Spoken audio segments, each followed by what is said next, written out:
very good thing, but don't take away the training parts. I'm talking about prerequisites skills. My question is a little bit related to the one mentioning how you start to work and then when you finish preparing for the exam. I'm trying to phrase it correctly. I was thinking about the redesign of programming fundamentals course that we worked 2 years ago and that we've been implementing. And I'm sure we haven't done it correctly if we were to think about it the way that you explained. But we try to focus on the problem that the student is not motivated right now and try to act on it by giving more activities, of course. And it's, I think we've kind of worked correctly, but we've not linked the activities to research yet. But still, we try to make the student work on things that we've only hinted at the class and they have to figure out for themselves outside of the class. And I'm not sure that we've addressed the problem of motivation. And I'm thinking... Is it master's level? No, it's undergraduate. It's the first course that we have on computer science. And then my question is that I'm not sure, but you said that now, I don't know how long has it been since you started, but now you see that students are more interested in your methodology. But I don't know if it's the correct question. How did they react when you started? Okay, that's a very good one. Okay, so the question is a little bit, what about student motivation, especially when you start and adopt, in fact, this new approach? In fact, we started with the new approach already, in fact, 11 years ago. Okay? But then it was very, very small. And then it was rather isolated in 1 or 2 courses in a year. There you clearly had, in fact, a conflict in terms of student interpretation and appreciation of the courses. That they said, we have to work so hard in your course, and the other guy, he's very easygoing. His evaluation was like that. The other one was like that. Okay? Now, there are 2 elements to that. First of all, we changed the curriculum in the middle of the year, okay, in the second semester. So these students already had a first semester of the relaxed chair approach on the beach. Okay? Okay. And then, of course, we discovered that you had a conflict. The next year, we started the first year students, the first month, the first week, the first day. And those students had never experienced another approach. So they didn't read. Moreover, we did it in a sufficient number of courses. So the students said, oh yeah, that's the way it's how it is here.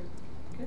But if you do it all of a sudden in the middle of a program, after 2 years, for instance, of traditional teaching, then the 3rd year, another approach, and only in an isolated courses, then you will run into trouble. Okay? Then you will have a motivation problem. So I always say, you educate your people, your students, in a certain way. If you educate them by sitting in a lecture hall and only listening, the result will be that you only have students that are willing to listen. But if you have students that right from the first day have to work and make their hands dirty, well, they will not complain because they cannot compare. Okay. So it's the start and be consistent in the program. And then on the other hand, student motivation, especially at undergraduate level, I say you pay for it. And then you say you're not motivated. So then just to make an observation, it's an all or nothing. It's this all or nothing includes the motivation that the teachers are going to have towards the change. Okay, I want to say there are 2 things. Student motivation is dependent on the extent of which you implement it. Okay, so at least I told you a 3rd in a course, and this moment you start, you have to do as early as possible. When it comes to teacher motivation, I never, wherever I work in the world, I never had negative reactions of staff. They said, oof, you give me time to work on research. Okay. And you give me time to involve students in my research, and now I have more PhD candidates. you know, at the start when I worked at university, it was very difficult to find PhD candidates, because when you talked about research in the 5th year to students, they said, research, is that a career? Does it exist, a job as a researcher? But now from the 1st year on, they see and they work together with researchers. For them, it's now a natural, in fact, possibility to choose from. It's very strange. I was not allowed to ask questions to the first 2 rows, and they're only the ones that ask questions to me, with the exception of Julia. Okay. So it's better to focus on a course with a new methodology or focus on a group of students going through the course? The focus is, in fact, when you design a curriculum, as many courses as possible in the curriculum, and to work with all the students. That's, in fact, the message. I think the related question is, do you discard the students that are further down the pipe? Do we discard students further down the pipe? Never, because... Should we start by modifying the course that it's at the end of the curriculum? No, we start as much as possible at the start. Because you need this build up. You need to repeat and repeat and repeat and repeat. It's a competency development. It means you have to exercise, exercise, exercise. It's not because you give one course about how to work with literature that students will be able to do. It's the same with statistics. It's not because you have one course how to work with statistics that students will be able to do it. The moment they have to do it, they already forgot it. Because they burned the book. You remember? The ceremonial burn. The student that's already in its 5th year and it's gone to the previous work, it's not... But if you don't start, in fact, at the end, that's too late. So that's why, in fact, we first had the idea to start only in master's level, but then we said no, we need it in fact further, because the requirements for accreditation are very high for master's level programs. It has to be research. So, and then we did never meet the prerequisites. Your question about prerequisites, they were not ready, so we had to start at undergraduate. Yeah, please. That's exactly what you said. I have it's very important that this strategy has to be con el programa que tenemos. The head of the university or the department, or because I don't have a RBI course, but I teach in the room, and the course is similar in some things. Like we don't have exams. It's a lot about doing things, going out, reporting things and stuff like that. And even if entrepreneurship should be motivating for students, and many of them get motivated, but also they feel this sensation that they are doing a lot of work compared to their other courses, and it's a problem for the course in general. And you know, for me, it's hard to fight that. In the sense that but because you're alone and you made a choice on your own, and it's not backed in and not reflected in the complete program. Okay, so there are 2 elements in what you say. One is related to the bylaws of the university. I have to be very open and fair there. In our rules and regulation of the university, we changed a lot. For instance, the fact that we work in an electronic learning environment affected a lot of, in fact, the bylaws. For instance, if you communicate to students, we used to have these Advalvas message boards. Okay? That was the only valid way of communicating with students. Now, the valid way of communicating students is through the message board online. Working with students working in a virtual environment is a recognized, in fact, lecturing approach or instruction approach. The assessment approaches have been changed, so the assessment handbook of the university has been updated to include, in fact, all this bigger, in fact, variety of techniques, approaches, strategies. And then secondly, when it comes to the curriculum design, in the most universities where I work, a teacher is not the owner of a course. It's a program committee that owns a program, and teachers can, in fact, apply to teach a course. Of course, after a while, you have a kind of natural bondage with a certain course, and normally you will be asked to carry out that work the next year.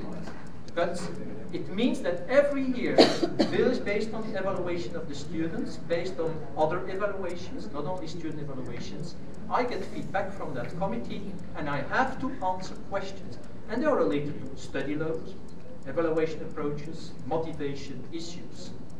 But I'm not alone there. And it's the committee that decides ultimately about the design of the course. And I will not be the only one adopting the research cycle approach. Because in our accreditation system, it has to be everywhere, the research. So every professor will adopt elements in the research cycle. The program committee will check where it is, and they build matrices. They make matrices to see what course contributes to what kind of objectives, what course contributes to what kind of element in the research cycle. So, but what you reflect is in fact the typical reflection of when you are an enthusiastic teacher and you want in fact to make a redesign, automatically it will make the students more active, and students are not the best partner in an educational innovation. They don't like innovations because every innovation, it makes them work harder. Okay? So now to convince now the students that they don't work too much, okay, we do in fact what we call study load evaluations. And we do it not afterwards, okay? We do it concurrent. During the way they study, we sample groups of students that have a logbook. And in that way we can calculate the study load for every course. I can tell you, an average academic year, the study load is 1,860 hours. If you take 60 credits times 30, then you arrive at about 1,800 hours. Okay. I have never seen a program where the students actually study 1,800 hours. Mostly it's 1,200, 1,300. And if you have, or of course, this situation where students have this relaxed life, the moment someone pushes them more, if for instance my study load is 110% on average, then they blame me. But I'm backed completely by the committee. And they say that we need this approach. This is essential. And there are some other courses that have a lower load. So with the hills and the valleys, when it comes together, it's a flat country. But the student is not a partner, always a willing partner in this approach. The best partner in your approach is in fact the rector and the vice rector will say, this is the way we do it, and the external stakeholders. We get very good comments from our stakeholders. You have students who are able to solve problems. You have students who can do it. Whereas in the old times, yes, they are good and they are nice, but this. And especially the skills level was lacking. They had heard about it, but never done it actually. So, but I understand your reaction. I see that there's a trade-off between the content of the course and doing more research. Yes. So, how there are studies about that students after having this approach have developed the skills to be able for their own go to that content that is out of the course? Yes, so the big concern of many professors is you cut away part of the content of the course. Now I will be very honest, we always give them all the content. The content is available in the materials. But do I have to teach the complete content? That's the question. So if we have 5 critical theories, I will teach them 2 theories. And then points at how can you now, in fact, compare these 2 theories to the other 3. And that's your work to study it and see. Because if you look at the efficacy of lecturing, it's extremely low. It's extremely low, really, and I can even prove it. The next time I come, I will bring a kit with voting boxes. Okay? And we do it often. And when we have then a very good professor who already has years of experience to lecture a certain domain. Okay? And then the only thing I will add to his or her course is to add questions. And then with the boxes, okay, the voting boxes, the students reply to the questions. Every time it's a disaster. Every time you discover that the students, they say they understand, but they don't understand.